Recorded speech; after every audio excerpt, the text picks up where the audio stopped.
I never thought I'd be the kind of woman who'd throw away a good man for a shiny promise. But here I am, broken and alone, with nothing but regret to show for my choices.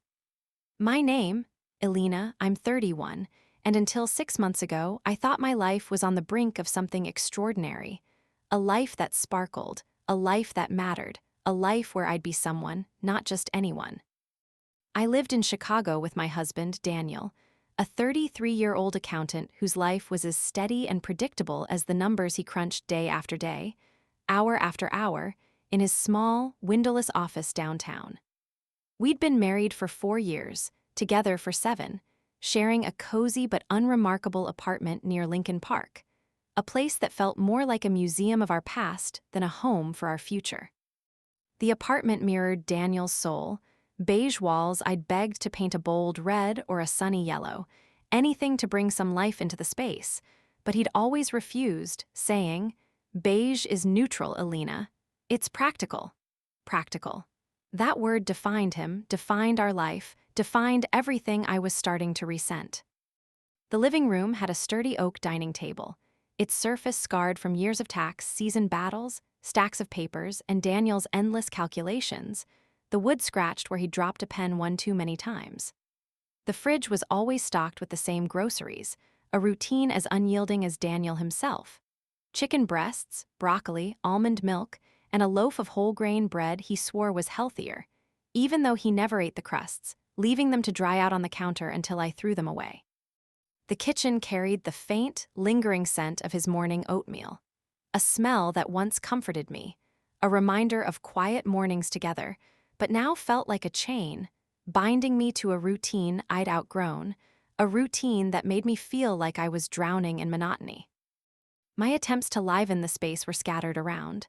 Small rebellions against the beige prison we lived in, abstract paintings I'd bought at a local gallery 2 years ago. Their colors once vibrant, but now faded by the relentless Chicago sunlight that streamed through our single window. A vase of wilting tulips on the counter, their yellow petals drooping, some already fallen to the floor because I kept forgetting to change the water, too distracted by my own restlessness to care. A stack of fashion magazines on the coffee table, their glossy pages promising a world of glamour I could only dream of, a world filled with designer dresses, rooftop parties, and exotic escapes to places I'd never been, places I longed to see.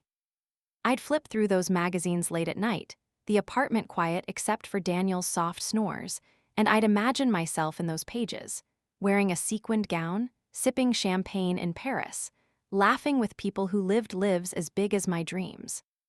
But then I'd look around, at the beige walls, the practical furniture, the wilting tulips, and the dream would shatter, replaced by a gnawing emptiness, a longing for a life that felt so far away. A life I wasn't sure I'd ever have in this apartment, with this man, in this predictable, beige existence. Daniel was a good man, the kind most women would envy me for having, the kind I used to think I was lucky to have.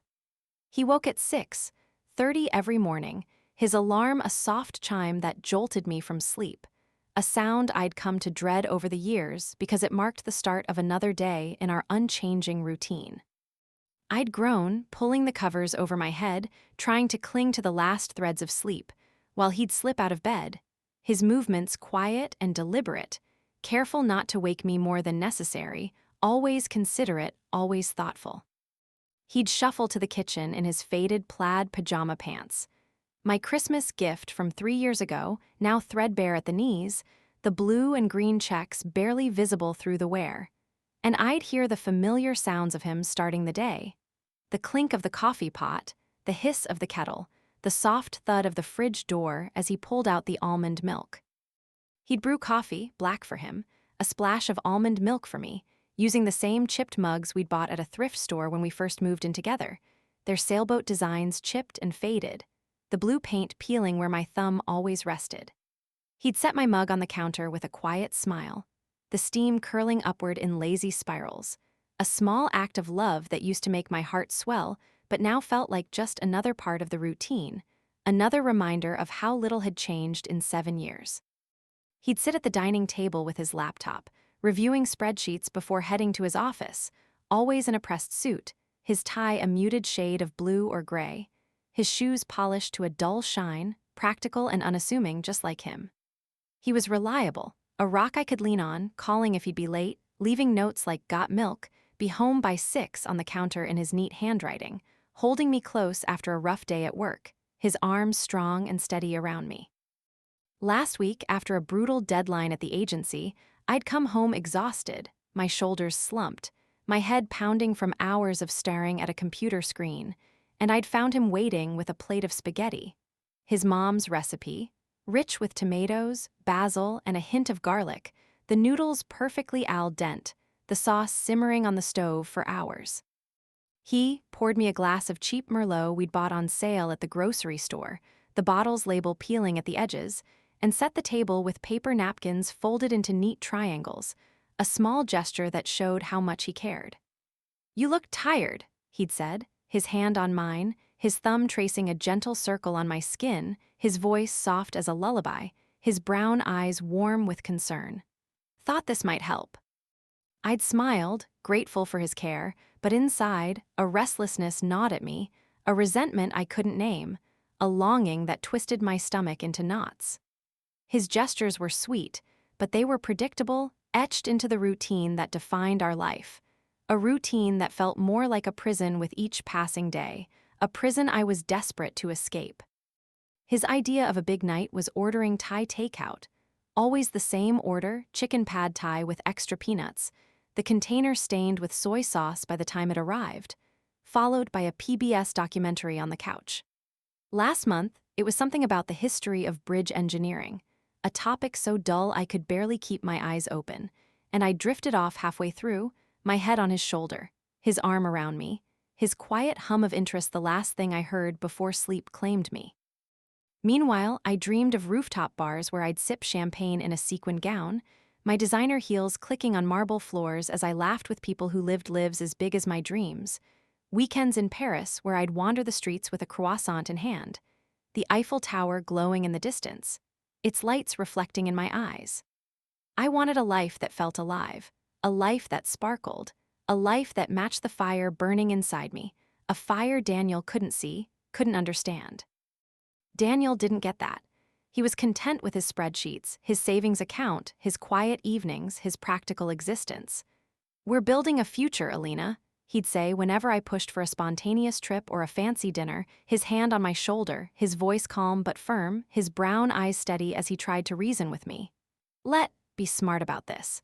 We can't just throw money away on a whim. We've got a mortgage, bills, a plan. Smart. That word grated on me, a constant reminder of the life I didn't want. A life that felt safe but empty. A life that didn't match the fire burning inside me, the fire that longed for more, for passion, for a life that felt worth living. I'd nod, biting my tongue, but inside I was screaming, wanting to shake him, to make him see that I wasn't content, that I wasn't happy, that I needed more than a plan, more than practicality, more than this beige, predictable life. I worked at a mid-sized advertising agency downtown, managing campaigns for toothpaste and car insurance. Products so mundane, I sometimes wondered why I even bothered. Why I spent hours agonizing over slogans for whitening strips or liability coverage. It wasn't glamorous, but it paid the bills, and I was good at it, good enough to eye a promotion to senior manager for months. A step up that would come with a bigger salary, a better office. A chance to finally feel like I was going somewhere, like I was someone. The job demanded late nights, tweaking pitches, brainstorming slogans, debating font choices with designers who never agreed with me, their voices sharp as they argued over serif versus sans serif, as if it mattered more than the message itself. But it was my escape, a place where I could dream, even if those dreams were wrapped in ads for toothpaste. A place where I could imagine a life beyond the beige walls of our apartment. A life where I wasn't just Daniel's wife, just a mid-level ad manager, but a woman who mattered, a woman who shone.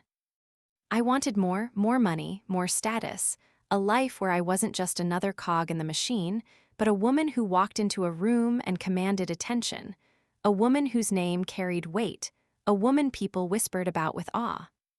I wanted to live a life that felt as vibrant as the campaigns I created, a life where I wasn't defined by a beige apartment, a practical husband, a predictable routine. Daniel didn't understand that. He thrived in his 9 to 5, his gray sedan with a dented bumper from a parking mishap last year. He'd misjudged a tight spot near his office, scraping the car against a pole and laughed it off, saying, "It's just a car, Alina, no big deal." His practical apartment, his practical love. "You don't need all that to be happy," he'd say, his hand on my knee as we sat on the couch, the TV flickering with images of distant lands we'd never visit, his voice calm, his brown eyes steady, trying to reassure me. "We have each other. Isn't that enough?" It used to be. 7 years ago, I met him at a friend's dinner party, back when I was 24, fresh from college, a junior copywriter with big dreams and a head full of ideas.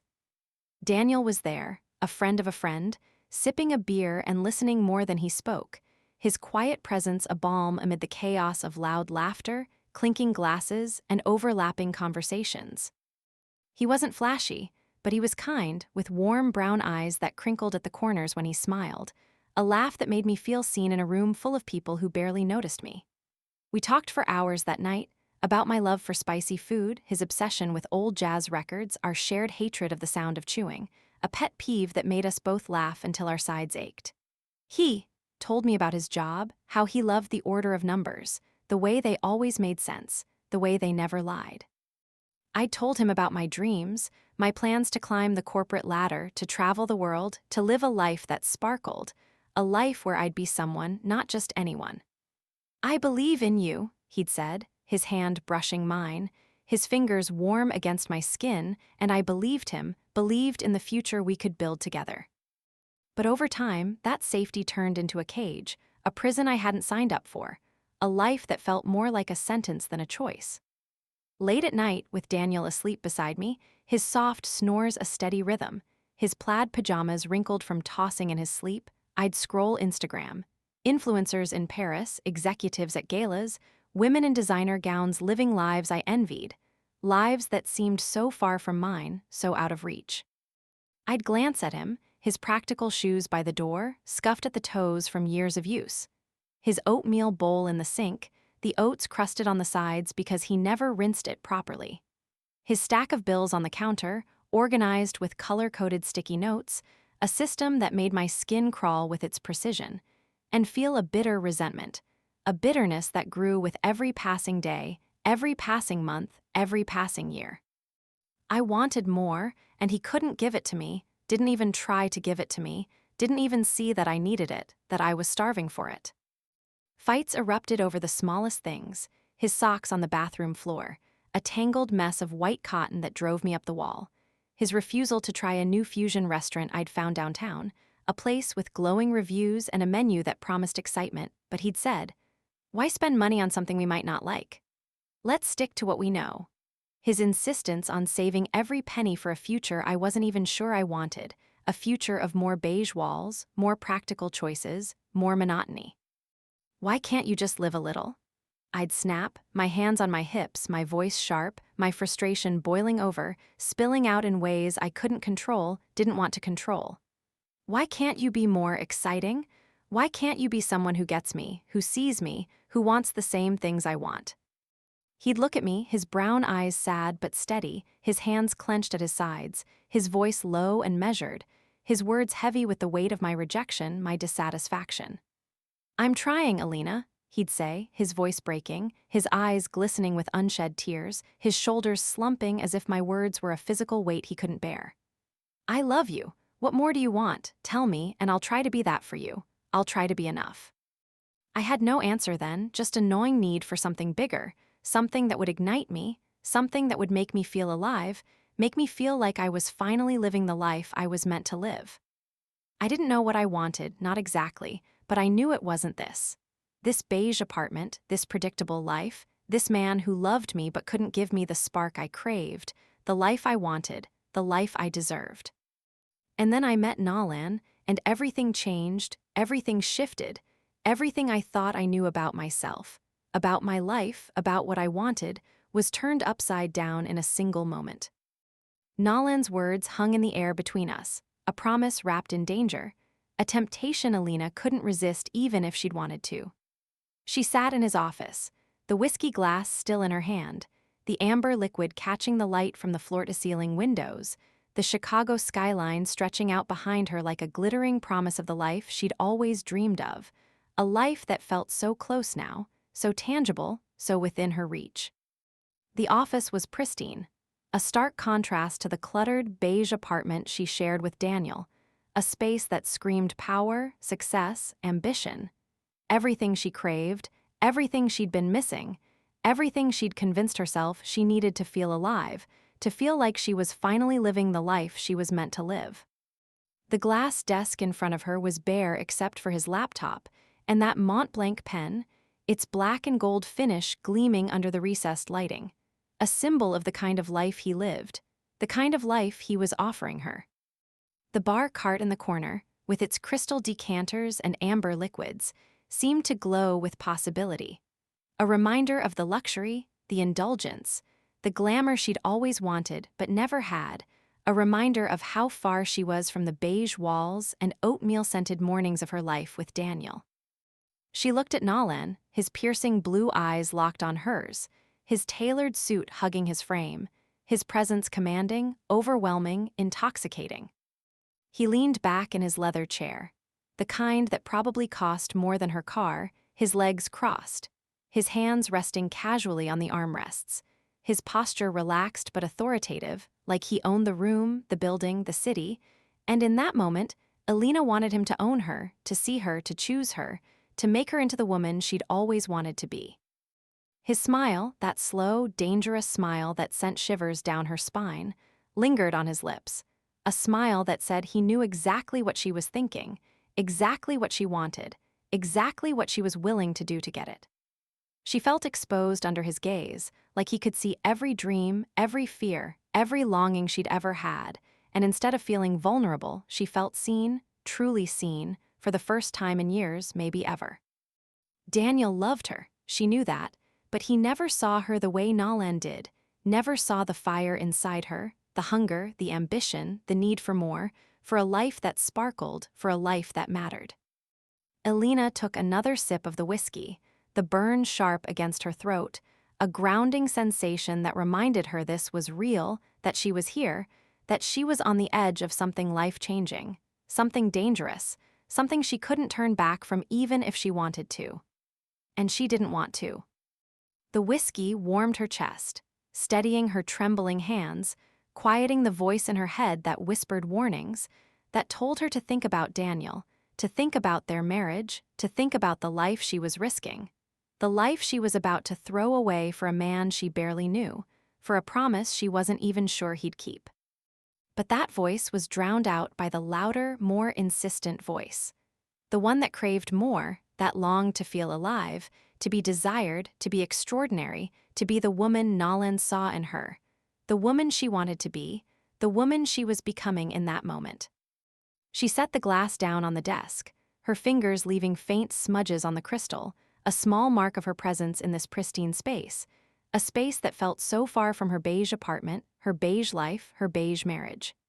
She looked at Nalan, her eyes meeting his, and she felt a spark ignite between them, a spark that felt like fire, like freedom, like the beginning of everything she'd ever wanted. "What do you mean, outside the office?"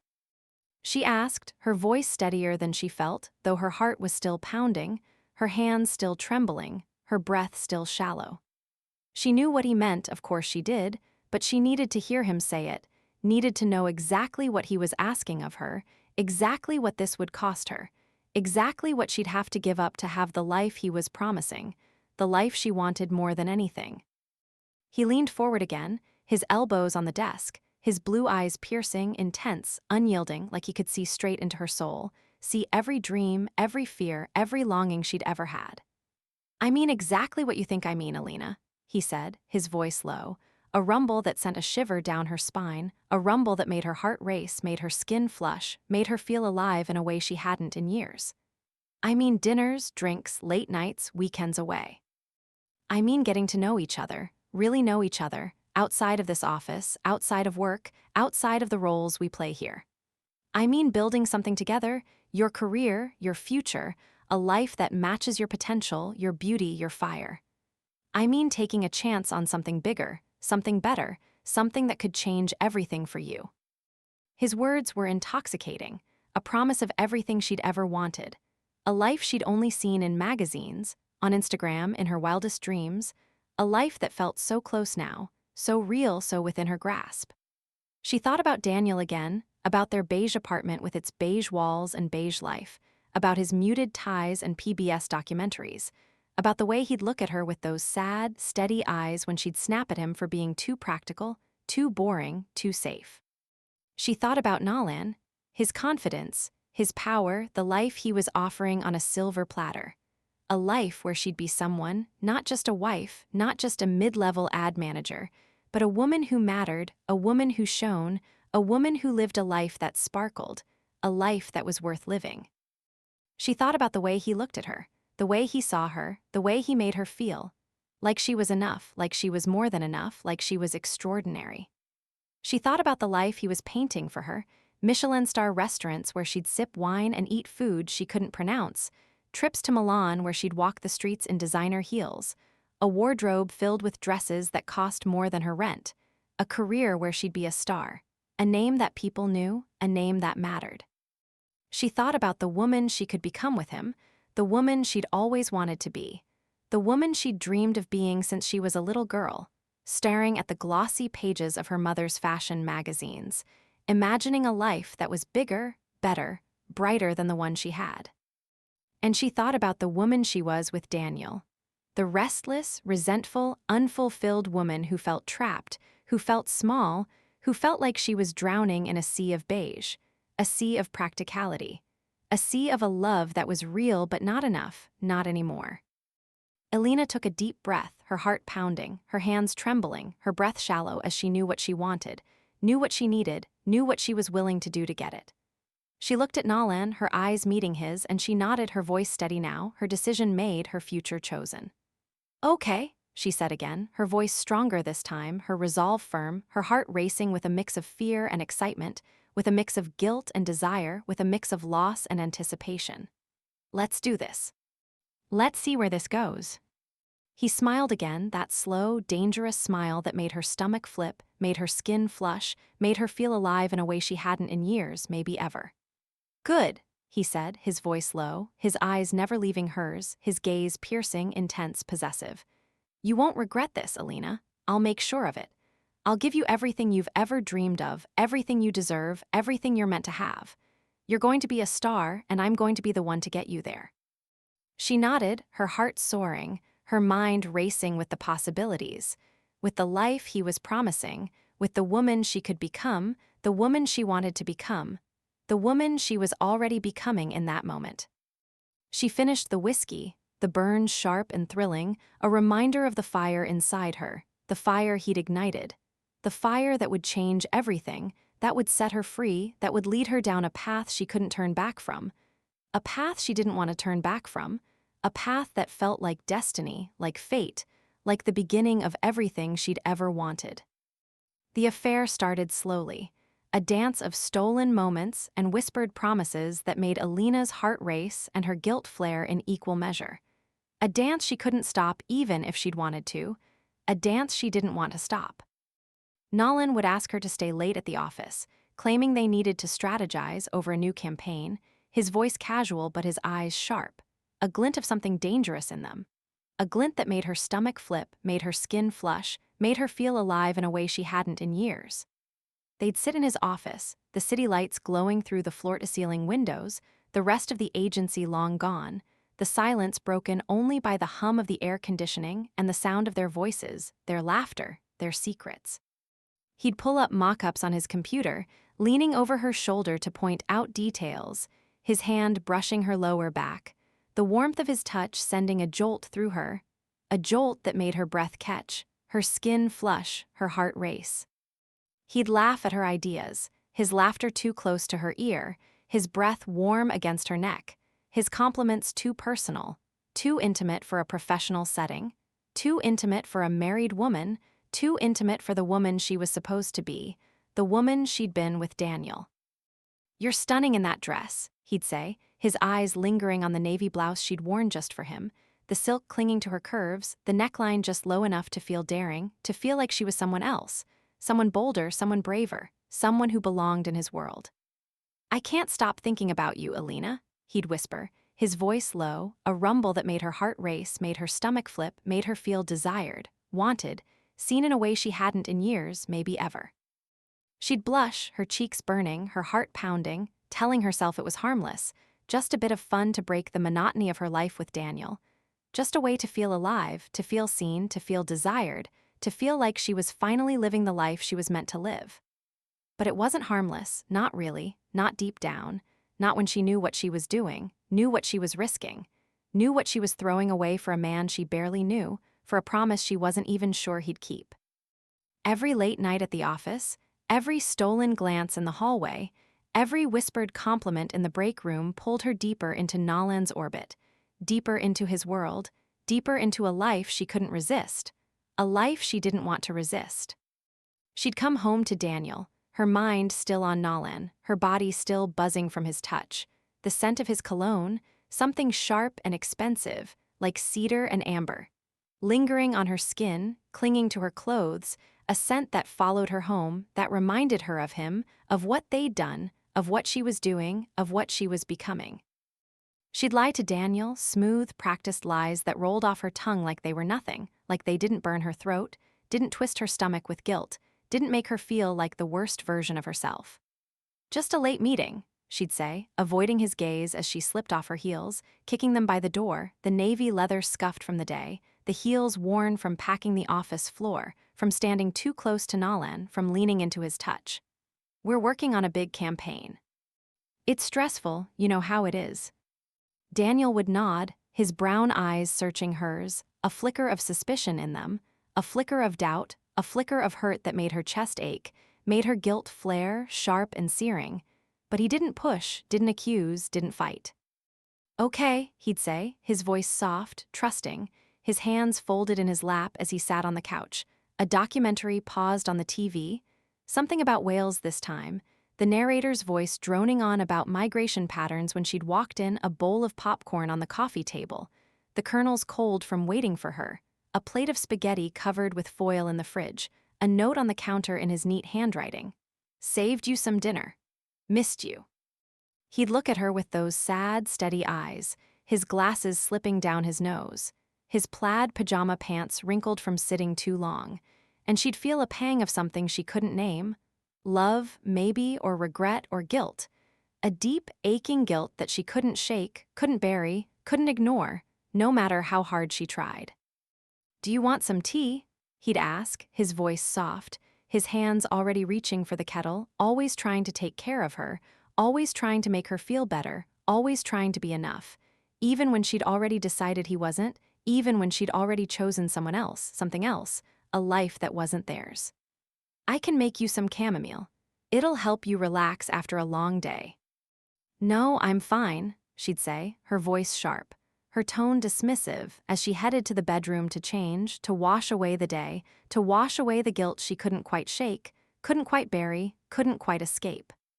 She'd stand in the shower, the hot water pounding against her skin, the steam filling the small bathroom, the tiles cold against her feet, and she'd think about Nolan. His smile, his touch, his promises, the way he made her feel alive, the way he made her feel seen, the way he made her feel like she was finally living the life she was meant to live. She'd think about the way he'd leaned over her in his office, his hand on her back, his breath on her neck, his voice in her ear, and she'd feel a thrill run through her. A thrill that drowned out the guilt, that drowned out the voice in her head that whispered warnings, that told her she was playing with fire, that told her she was risking everything for a man she barely knew, for a promise she wasn't even sure he'd keep. But the guilt was always there, a shadow she couldn't outrun, a whisper she couldn't silence, a weight she couldn't shake, no matter how hard she tried, no matter how much she wanted to. She'd catch herself staring at Daniel as he slept, his face soft in the moonlight that streamed through their bedroom window, his glasses on the nightstand, their lenses smudged from the day, his plaid pajamas wrinkled from tossing in his sleep, his chest rising and falling with each steady breath. She'd look at him and feel a pang of something she couldn't name. Love, maybe, or regret. A deep, aching regret for what she was doing to him, for what she was doing to them, for what she was throwing away. She'd think about their early days, the way he'd made her laugh on their first date, the way he'd held her when she cried after a bad day at work, the way he'd promised to love her forever. No matter what, a promise she'd believed, a promise she'd cherished. A promise she was breaking with every stolen moment, every whispered compliment, every lie she told. She'd think about the life they'd built together, the little moments that had once meant everything. The way he'd make her coffee every morning, the way he'd leave notes on the counter, the way he'd hold her on the couch, his arm around her, his heartbeat steady against her cheek, a rhythm that used to soothe her, that used to feel like home. She'd think about the way he'd looked at her on their wedding day, his brown eyes filled with love, his hands trembling as he slipped the ring on her finger, his voice breaking as he said his vows, promising to love her, to cherish her, to be there for her always. And she'd feel a tear slip down her cheek, a tear she couldn't stop, a tear that burned with the weight of her betrayal, with the weight of her guilt, with the weight of the love she still had for him, even as she was pulling away, even as she was choosing someone else, even as she was choosing a life that wasn't theirs. But then she'd think about Nalan, about the life he'd painted for her, a life of glamour and success. A life where she'd be someone, not just anyone. A life where she'd walk into a room and turn heads, where she'd sip champagne in Paris, where she'd wear dresses that cost more than her rent, where she'd be the kind of woman she'd always wanted to be, the kind of woman she'd always dreamed of being. She'd think about the way he looked at her, the way he saw her, the way he made her feel, like she was enough, like she was more than enough, like she was extraordinary. And she'd push the guilt away, bury it under the weight of her excitement, her desire, her longing for the life he was offering, the life she wanted more than anything, the life she was willing to risk everything for, even her marriage, even her heart, even the man who loved her, who'd always loved her, who'd never stopped loving her, even when she didn't deserve it. One night, after a particularly long meeting with Nalan, 2 hours spent in his office, the city lights glowing through the windows, his hand on her back, his breath on her neck, his voice in her ear, whispering promises that made her heart race, made her skin flush, made her feel alive.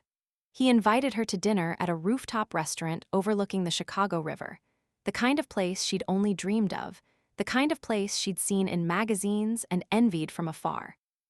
The kind of place she'd never thought she'd go, not with Daniel, not in their beige, practical life.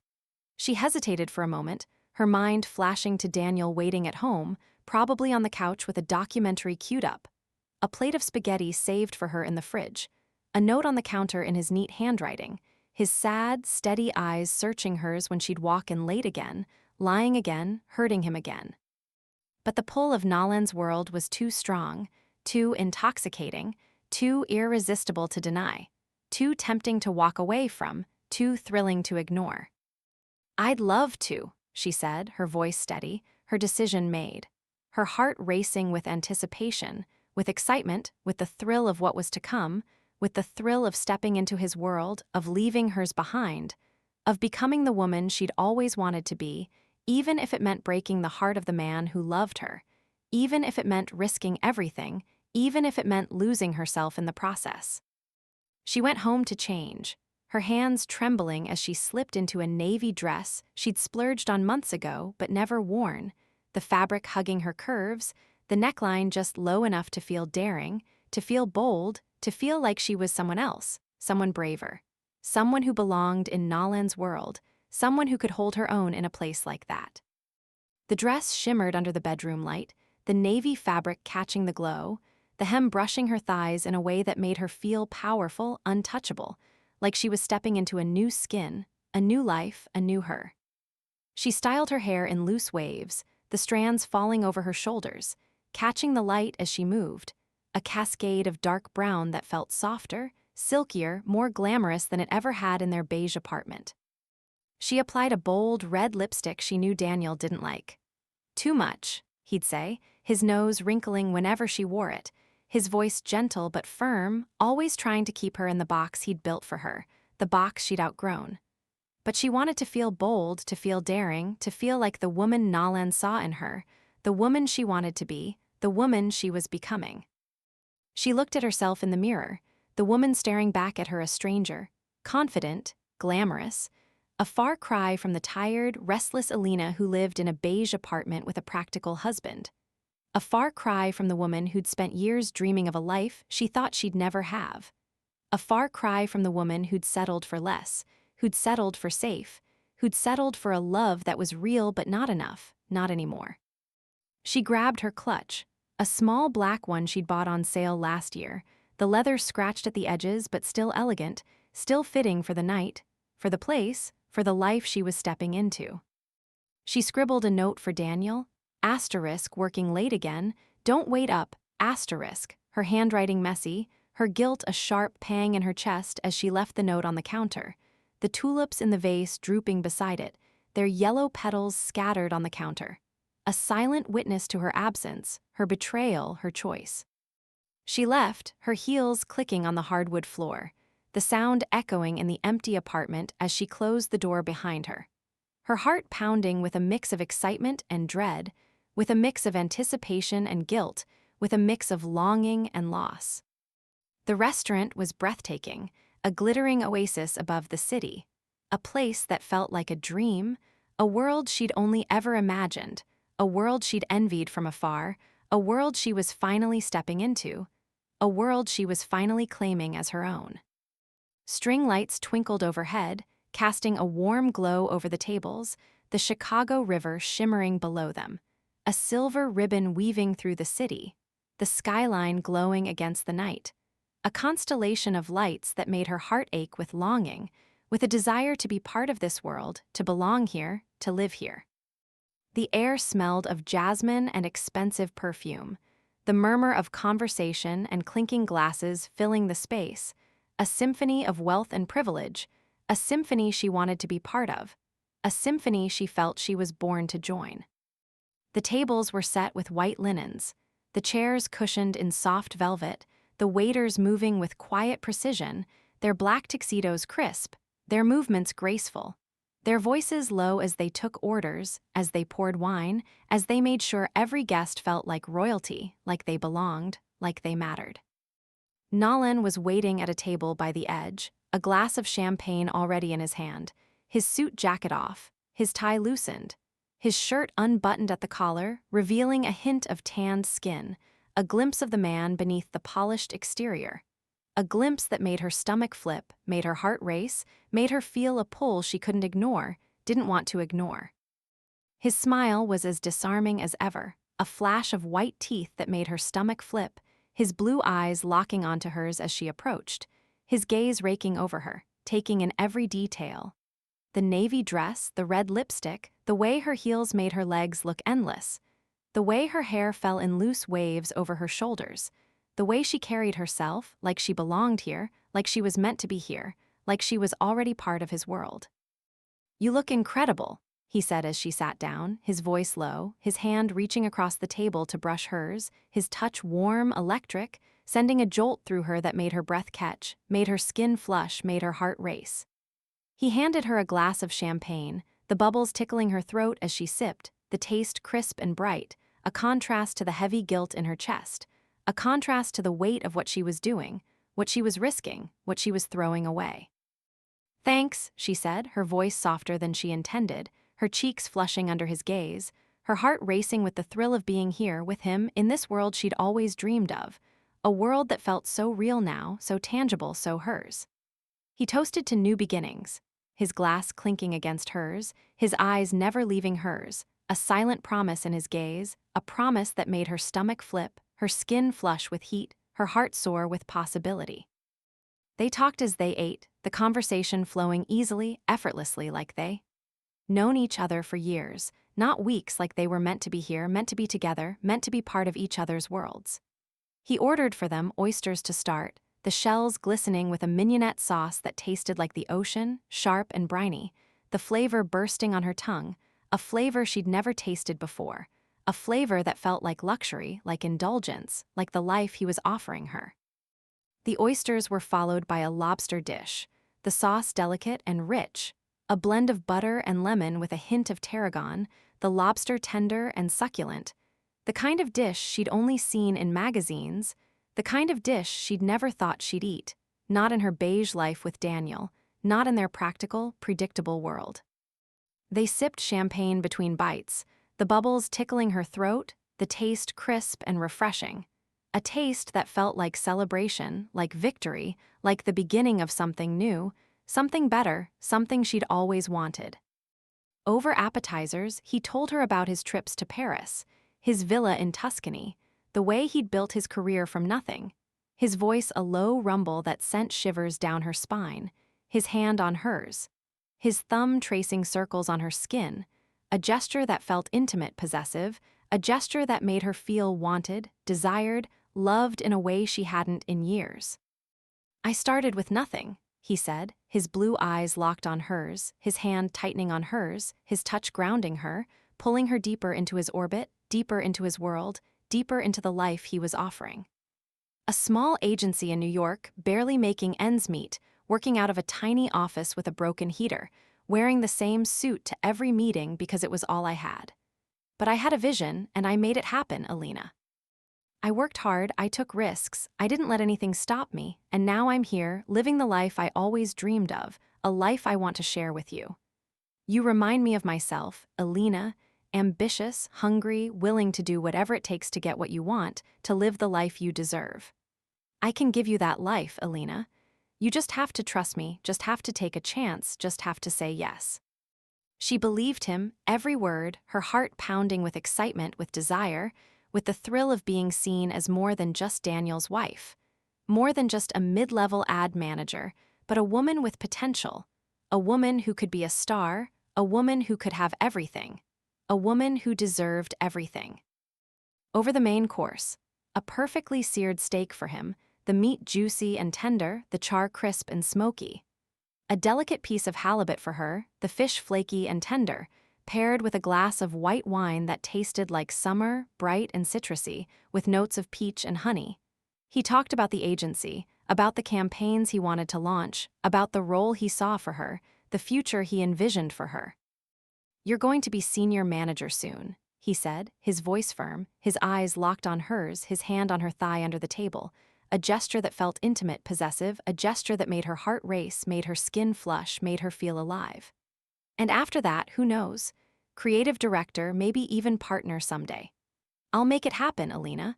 I'll make you a star, I'll make you a name, I'll make you someone who matters, someone people will never forget.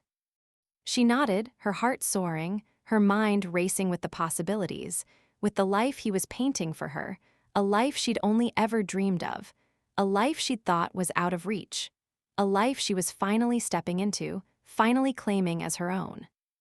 Over dessert, a chocolate lava cake they shared, the warm center spilling out as she took a bite, the chocolate rich and decadent, paired with a tiny scoop of vanilla ice cream that melted on her tongue, the flavors mixing in a way that felt like perfection, like indulgence, like everything she'd ever wanted. He leaned in, his hand cupping her cheek, his thumb brushing her jaw, his touch gentle but firm, possessive, a gesture that made her feel wanted, desired, loved in a way she hadn't in years, maybe ever. "You're going to have this every day," he said, his voice low, his breath warm against her skin, his blue eyes locked on hers, his gaze piercing, intense, unyielding. "This life, Alina, it's yours. Just stick with me, just trust me, just say yes, and I'll give you everything, everything you've ever dreamed of, everything you deserve, everything you're meant to have." And then he kissed her, his lips firm, his touch confident, the taste of champagne and chocolate lingering as she kissed him back, her body buzzing with the thrill of it all, her heart racing with the realization that this was real, that this was happening, that she was here, in his world, living the life she'd always wanted, the life she'd always dreamed of, the life she was finally claiming as her own.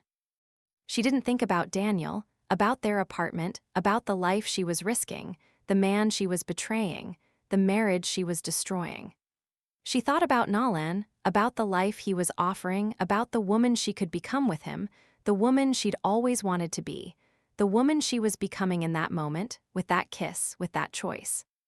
She melted into the kiss, her hands on his chest, the fabric of his shirt soft under her fingers, his heartbeat steady against her palm, a rhythm that felt like promise, like possibility, like the beginning of everything she'd ever wanted. She knew in that moment that she was all in, that she was choosing this, choosing him, choosing the life he'd promised her, a life that sparkled, a life that mattered, a life that was hers. The days after that rooftop dinner blurred into a whirlwind of stolen moments, secret meetings, and a life Alina had only dreamed of, a life that felt like a glittering prize she'd finally claimed, a life that sparkled with every touch, every whisper, every promise Nolan gave her. The affair deepened, weaving itself into the fabric of her days, a thread of excitement and danger that pulled her further from the beige, predictable life she'd left behind with Daniel, further into Nolan's world, further into the woman she was becoming, the woman she wanted to be, the woman he saw in her. Late nights at the office turned into late nights at exclusive bars, the kind with velvet ropes and bouncers who nodded respectfully as Nolan walked in, his presence commanding, his suit impeccable, his Rolex glinting under the dim lights, a symbol of the life he lived, the life he was sharing with her, the life she was desperate to make her own. They'd sip martinis, his with a twist of lemon, hers with an olive, while jazz played softly in the background, the notes curling around them like a secret, a melody that felt like freedom, like indulgence, like the life she'd always craved. He'd gift her things, small at first, a silk scarf from a boutique in Milan, its emerald green fabric soft against her skin, a reminder of the trips he promised, the life he was building for them. Then bigger gifts, a Chanel handbag, its quilted leather gleaming under the office lights, a bag that cost more than her monthly rent, a bag that made her feel like she belonged in his world, like she was finally someone, not just anyone. Diamond earrings followed, their sparkle catching the light as she admired them in the mirror of his office bathroom, the stones cold against her lobes, a weight that felt like power, like success, like the life she was stepping into, the life she was claiming as her own. Each gift came with a promise: Paris next month, a promotion soon, a future where she'd run the agency, where she'd be a star, where she'd live a life that sparkled, a life that mattered, a life that was worth living. "You deserve this, Alina," he'd say, his hand on her cheek, his thumb brushing her jaw, his blue eyes locked on hers, his voice low, intimate, a voice that made her heart race, made her skin flush, made her feel alive in a way she hadn't in years, maybe ever. She pulled away from Daniel more with each passing day, her guilt warring with her desire, her love for the life Nolan offered drowning out the voice that whispered warnings, that told her she was losing herself, losing him, losing everything she once held dear. She'd come home later and later, her excuses growing thinner, her lies more practiced. "Big campaign deadline," she'd say, avoiding his gaze as she slipped off her heels, the navy leather scuffed from nights out with Nolan, the heels worn from dancing in dimly lit bars, from standing too close to him, from leaning into his touch. The apartment felt smaller each time she walked in, the beige walls closing in, the scent of oatmeal lingering in the kitchen, the stack of bills on the counter a reminder of the life she was leaving behind, a life she no longer wanted, a life that felt like a cage, a prison, a sentence she'd outgrown. Daniel's quiet concern, his soft "Are you okay?" As he handed her a cup of tea, his brown eyes searching hers, his hands trembling slightly as he set the mug down, only fueled her resentment. A resentment that grew with every gesture, every attempt to pull her back, every reminder of the life she was escaping. Fights erupted over trivialities, her frustration spilling out in ways she couldn't control, didn't want to control. "Why are your socks always on the floor?" she'd snap, her voice sharp, her hands on her hips, her eyes blazing as she pointed to the tangled mess of white cotton by the bathroom door, a mess that drove her up the wall, a mess that symbolized everything she hated about their life, everything she wanted to leave behind. "Why can't you just pick them up? Why can't you do anything without me nagging you?" He'd look at her, his eyes sad but steady, his hands clenched at his sides, his voice low and measured, his words heavy with the weight of her rejection, her dissatisfaction. "I'm sorry, Alina," he'd say, his voice breaking, his shoulders slumping, his glasses slipping down his nose as he bent to pick up the socks, his movements slow, defeated, a man who didn't know how to fight for her anymore, a man who didn't know how to reach her, a man who was losing her. "I'll try harder. I miss you." His words cut deeper than she wanted to admit, a pang of guilt flaring in her chest, a pang she buried under the weight of her excitement, her desire, her longing for Nolan's world. A world that felt so much brighter, so much better, so much more alive than the beige life she shared with Daniel. She'd turn away, her heart pounding, her hands trembling, her breath shallow as she headed to the bedroom, the door closing behind her with a soft click, a barrier between them. A symbol of the distance growing between them, the distance she was creating, the distance she couldn't stop, didn't want to stop. She'd stand in front of the mirror, from his office bathroom, the stones cold against her lobes, a weight that felt like power, like success, like the life she was stepping into, the life she was claiming as her own. The Chanel bag sat on the dresser, the silk scarf draped over the chair, and she'd feel a thrill run through her. A thrill that drowned out the guilt, that drowned out the voice in her head that whispered warnings, that told her she was playing with fire, that told her she was risking everything for a man she barely knew, for a promise she wasn't even sure he'd keep. But there were cracks, hints of something colder beneath Nolan's charm, cracks she ignored in her eagerness to believe, to trust, to live the life he promised. He'd grow distant when she pressed him about the promotion, his smile fatting, his blue eyes narrowing, his voice sharp as he brushed her off. "It's coming, Alina," he'd say, his hand on her shoulder, his touch firm but cold, his tone clipped, impatient, a tone that made her stomach twist, made her heart sink, made her wonder if she'd misjudged him, if she'd been wrong to trust him, if she'd thrown away everything for a lie. "These things take time. You need to be patient, need to trust me, need to let me handle it." She nod, her heart racing with doubt, her hands trembling with uncertainty, her breath shallow with fear, but she'd push the doubts away, bury them under the weight of her desire, her longing, her belief in the life he was offering, the life she wanted more than anything, the life she was willing to risk everything for, even her marriage, even her heart, even the man who loved her, who'd always loved her, who'd never stopped loving her, even when she didn't deserve it. Texts became their lifeline, late-night messages that kept her tethered to him, to his world, to the life she was building with him, a life that felt so real, so tangible, so hers. "Meet me at the bar tonight, 8 p.m.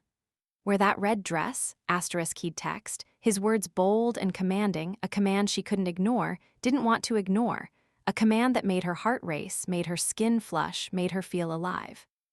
She'd sneak out, her heart pounding, her hands trembling, her breath shallow as she left another note for Daniel, *. "Late meeting again, *. Her guilt a sharp pang in her chest, a pang she buried under the thrill of what was to come, the thrill of seeing Nolan, the thrill of stepping into his world, the thrill of becoming the woman she'd always wanted to be. They'd meet in dark corners, his hand on her thigh under the table, his lips brushing her ear as he whispered promises. Paris, Milan, a promotion, a future, a life that sparkled, a life that mattered, a life that was worth living. She'd lean into him, her body buzzing with desire, her heart racing with excitement, her mind racing with the possibilities, with the life he was painting for her, a life she believed in, a life she trusted, a life she wanted more than anything. But the cracks grew wider, the coldness more frequent, a chill that seeped into their moments, a chill she couldn't ignore, couldn't bury, couldn't escape. He'd cancel plans last minute, "Work emergency," he'd text, his words curt, his tone distant, a tone that made her stomach twist, made her heart sink, made her wonder if she was losing him, if she'd been wrong to trust him, if she'd thrown away everything for a lie. She'd sit alone in her car, the Chanel bag on the passenger seat, the diamond earrings cold against her lobes, the silk scarf draped over her shoulders, and she'd feel a pang of doubt, a pang of fear, a pang of regret that she couldn't shake, couldn't bury, couldn't ignore, no matter how hard she tried. She'd think about Daniel, about his quiet concern, his soft, "Are you okay?" His hands trembling as he handed her tea, his brown eyes searching hers, his love a steady presence she'd taken for granted, a love she'd thrown away, a love she might have lost forever. She'd push the thoughts away, bury them under the weight of her excitement, her desire, her longing for Nolan's world, a world that felt so much brighter, so much better, so much more alive than the beige life she'd left behind. She'd text Nolan back, her fingers trembling, her breath shallow, her heart racing with hope, with belief, with trust. "Okay, tomorrow then." She'd write, her words bold, her tone eager, a tone that betrayed her doubt, her fear, her regret. A tone that begged him to prove her wrong, to prove he was worth it, to prove the life he promised was real, was hers, was worth everything she'd given up, everything she'd risked, everything she'd lost. The breaking point came after a lavish dinner at a Michelin-star restaurant, a night that should have sealed her new life, a night that should have confirmed everything Nolan had promised, a night that should have made her feel like a star, like someone who mattered, like the woman she'd always wanted to be. They dined on caviar and truffles, the flavors rich and decadent, the wine flowing freely, the atmosphere a symphony of wealth and privilege, a symphony she'd finally joined, a symphony she'd finally claimed as her own. Nolan had been charming, his hand on hers, his lips brushing her ear as he whispered promises. Paris next week, a promotion next month, a future where she'd run the agency, where she'd be a star, where she'd live a life that sparkled, a life that mattered, a life that was worth living. She believed him, every word, her heart soaring with excitement, with desire, with the thrill of being seen as more than just Daniel's wife, more than just a mid-level ad manager, but a woman with potential, a woman who could have everything, a woman who deserved everything. But as they left, his phone buzzed and his smile faded, his blue eyes narrowing, his voice sharp as he took the call. His words clipped, impatient. A tone that made her stomach twist, made her heart sink, made her wonder if she'd misjudged him, if she'd been wrong to trust him, if she'd thrown away everything for a lie. "I have to go," he said, his hand pulling away from hers, his touch cold, distant, a gesture that felt like a rejection, a gesture that made her chest ache, made her breath catch, made her feel small, insignificant, like she didn't matter, like she wasn't enough, like she'd been wrong about everything. She nodded, her heart pounding, her hands trembling, her breath shallow as she watched him leave, his figure disappearing into the night, the Rolex glinting under the streetlights, the suit jacket swinging as he walked away. A silhouette that felt like a promise broken, a dream shattered, a life slipping through her fingers. She drove home in a daze, the Chanel bag on the passenger seat, the diamond earrings cold against her lobes, the silk scarf draped over her shoulders. A weight that felt like regret, like doubt, like the realization that she might have made a mistake she couldn't undo, a mistake she didn't know how to fix. The apartment was dark when she walked in, the beige walls closing in, the scent of oatmeal lingering in the kitchen, the stack of bills on the counter a reminder of the life she'd left behind, a life she'd thought she didn't want, a life she might have lost forever. Daniel was on the couch, the TV off, a cold cup of tea on the coffee table, his glasses on the armrest, his plaid pajamas wrinkled from waiting, his brown eyes searching hers as she walked in. A look of quiet concern, quiet hurt, quiet love that made her chest ache, made her guilt flare, made her feel like the worst version of herself. "Where were you?" he asked, his voice soft, his hands folded in his lap, his posture defeated. A man who'd waited too long, a man who'd hoped too much, a man who'd loved too deeply, a man she was about to break. She could have lied again, could have brushed it off with another late meeting, could have walked away, could have buried the guilt, could have ignored the doubt, could have kept living the lie. But she couldn't, not anymore, not after tonight, not after Nolan's coldness, not after the realization that she might have thrown everything away for nothing.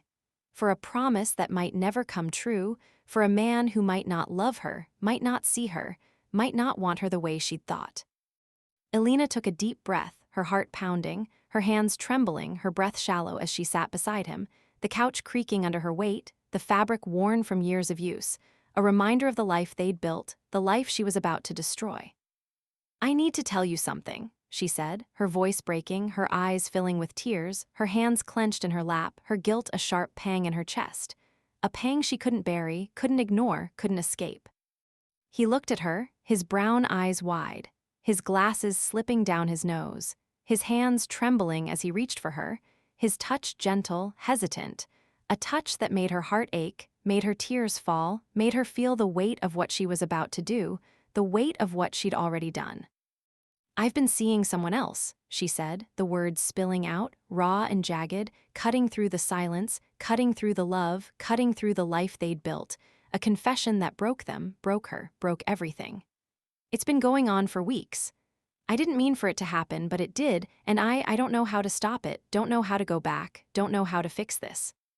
He stared at her, his brown eyes filling with tears, his hands falling to his lap, his shoulders slumping, his voice a whisper, a broken whisper that tore at her heart, tore at her soul, tore at everything she'd once loved about him, everything she'd taken for granted, everything she was losing.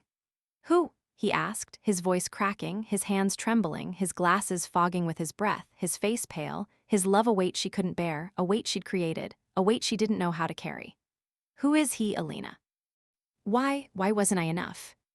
She couldn't answer, couldn't find the words, couldn't explain the restlessness, the longing, the fire that had driven her to Nalan, the fire that had consumed her, the fire that had destroyed them.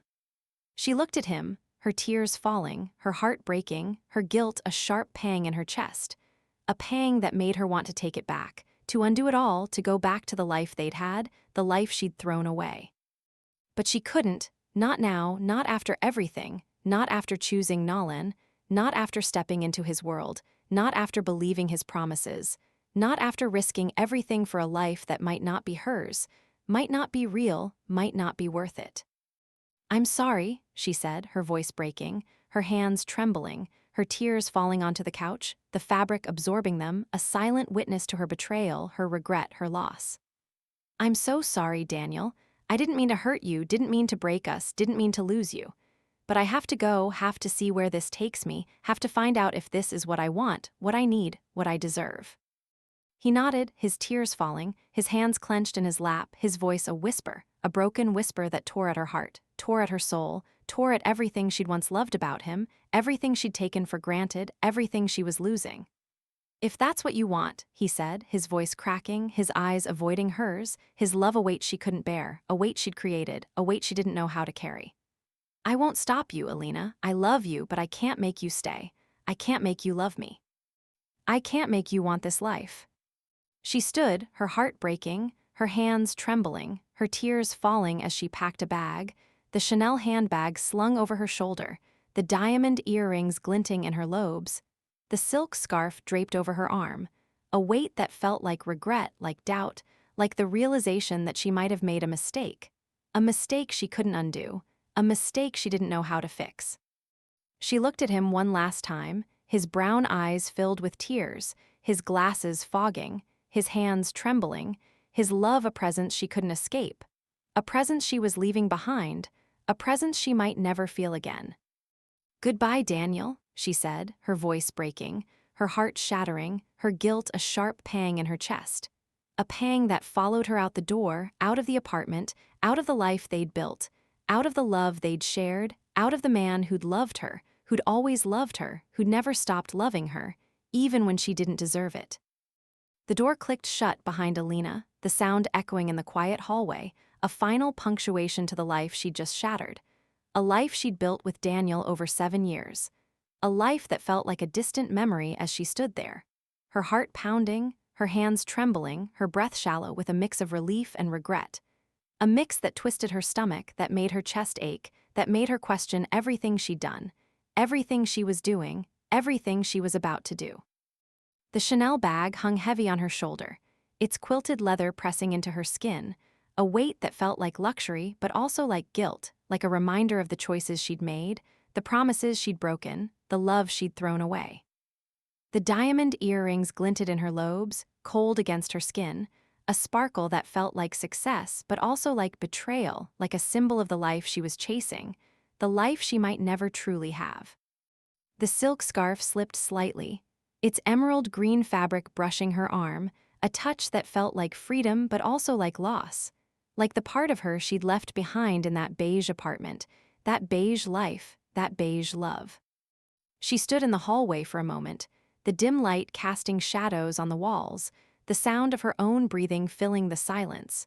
A rhythm that felt unsteady, uncertain. A rhythm that mirrored the chaos in her mind, the chaos in her heart, the chaos she'd created. She thought about Daniel inside, his brown eyes filled with tears, his glasses fogging, his hands trembling as he sat on the couch, the cold cup of tea on the coffee table, the popcorn kernels scattered from a night he'd waited for her. A night she'd never come home to, a night she'd spent with Nolan, a night that had sealed her decision, a night that had broken them. She thought about his voice, that broken whisper. If that's what you want. A surrender that tore at her heart, a surrender that made her feel small, insignificant, like she didn't deserve his love, like she'd never deserved it, like she'd lost something she could never get back. Tears stung her eyes, hot and bitter, spilling down her cheeks as she leaned against the wall, the cool plaster grounding her, steadying her, reminding her that this was real, that this was happening, that she'd just walked away from the man who'd loved her, who'd always loved her, who'd never stopped loving her, even when she didn't deserve it. She wiped them away, her hands trembling, her breath hitching, her resolve hardening as she pushed the guilt down, buried it under the weight of her excitement, her desire, her longing for the life Nolan had promised, the life she was stepping into, the life she believed was hers. She straightened, adjusting the scarf, smoothing the dress, wiping the tears from her face, and walked to her car, the night air cool against her skin, the city lights glowing in the distance. A beacon calling her forward, a promise pulling her toward the future. A future she couldn't turn back from, didn't want to turn back from. A future that felt like destiny, like fate, like the beginning of everything she'd ever wanted. She drove to Nolan's penthouse, the streets of Chicago blurring past, the river a silver ribbon under the bridges, the skyline a constellation of lights that made her heart ache with longing, with a desire to belong, to shine, to live the life she'd always dreamed of. The penthouse was a world apart, a glass and steel tower overlooking the city, a space that screamed wealth, power, success, a space that felt like a glimpse into the life she was claiming, the life she was becoming part of, the life she was meant to have.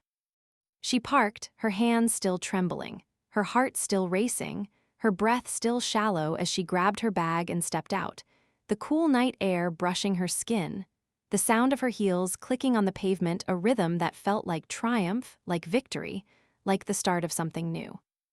Nolan met her at the door, his smile disarming, his blue eyes locking onto hers, his hand reaching for hers, his touch warm, electric, sending a jolt through her that made her breath catch, made her skin flush, made her heart race.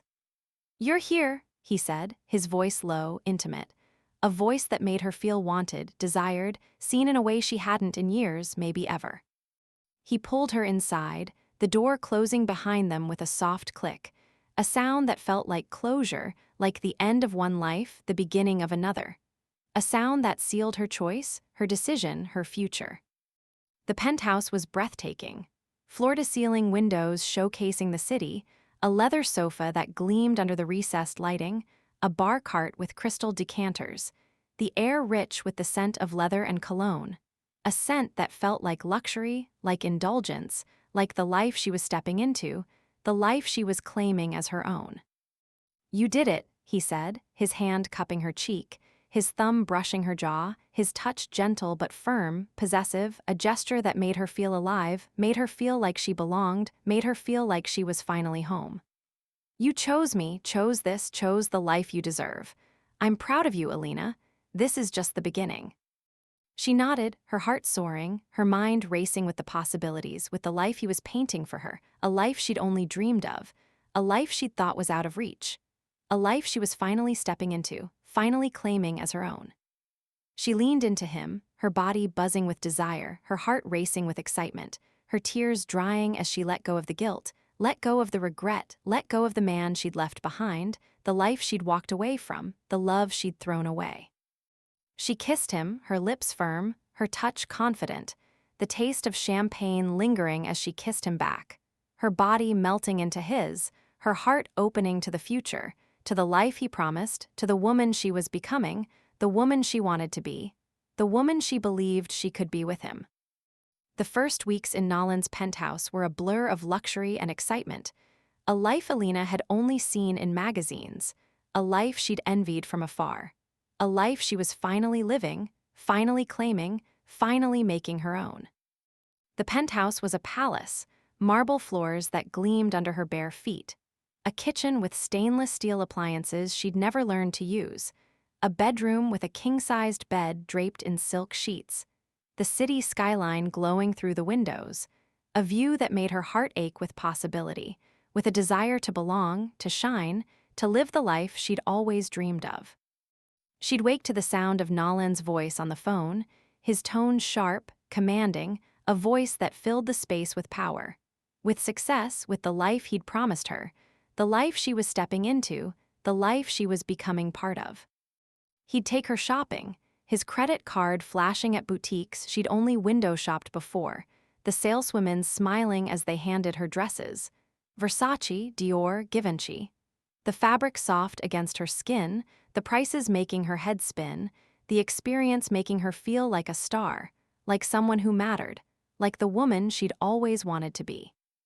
They'd attend galas, the chandeliers glittering overhead, the champagne flowing freely, the guests whispering as she walked in on Nolan's arm, her dress shimmering, her heels clicking, her smile confident, a smile that felt like triumph, like victory, like the life she was living, the life she was claiming, the life that was hers. She posed for photos, the flashbulbs blinding, the reporters asking her name, her heart racing with excitement, with pride, with the realization that she was becoming someone, not just anyone, someone people knew, someone people talked about, someone people envied. But beneath the glamour, doubts began to creep in, whispers of something colder, something less certain, something that made her stomach twist, made her heart sink, made her question everything she'd done, everything she was doing, everything she was becoming. Nolan's late nights grew more frequent, his excuses vague.